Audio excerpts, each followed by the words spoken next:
ഈ പണിക്ക് കൂടിയവർക്ക് ഹജ്ജ് ചെയ്തതിനേക്കാൾ കൂലി കിട്ടും. ഏ പണിക്ക്?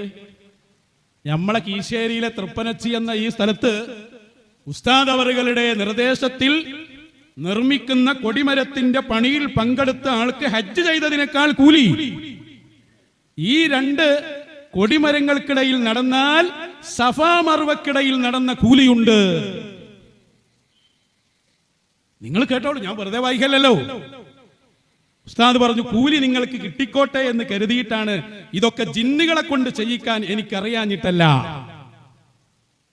ഇതൊക്കെ വേണമെങ്കിൽ ജിന്നുകളെ കൊണ്ട് ചെയ്യിപ്പിക്കാം, പക്ഷേ എനിക്ക് നിങ്ങൾക്കൊക്കെ ഒരു കൂലി കിട്ടിക്കോട്ടെ. എന്താണ് ഈ പറഞ്ഞ ശരിക്കും മനസ്സിലാക്കിക്കോളൂ. നമ്മുടെ ഈ തൃപ്പനച്ചയിലെ കൊടിമരങ്ങൾക്കിടയിൽ നടന്നാൽ സഫാ മർവക്കിടയിൽ നടന്നതിന്റെ കൂലിയുണ്ട് എന്ന് വലിയുല്ലാഹി തൃപ്പനച്ചി ഉസ്താദ് പറയുകയാണ്. എന്തേ അംഗീകരിക്കാൻ ഒരു പ്രയാസം? ഒരു പ്രയാസം ഞമ്മക്കില്ല, നിങ്ങളോടല്ലോ ചോദിക്കുന്നു. ഹജ്ജ് ചെയ്ത കൂലി എന്നല്ലേ പറഞ്ഞു? എത്ര ലക്ഷങ്ങൾ മുടക്കിയിട്ട് നമ്മൾ അവിടെ പോയി എത്ര ദിവസം ഇവിടെ ഒരു പണിയിൽ പങ്കെടുത്താലല്ലേ കൂലി പറയുന്നത്? ഒരു സൂചി വീണാൽ ഞാൻ അറിയും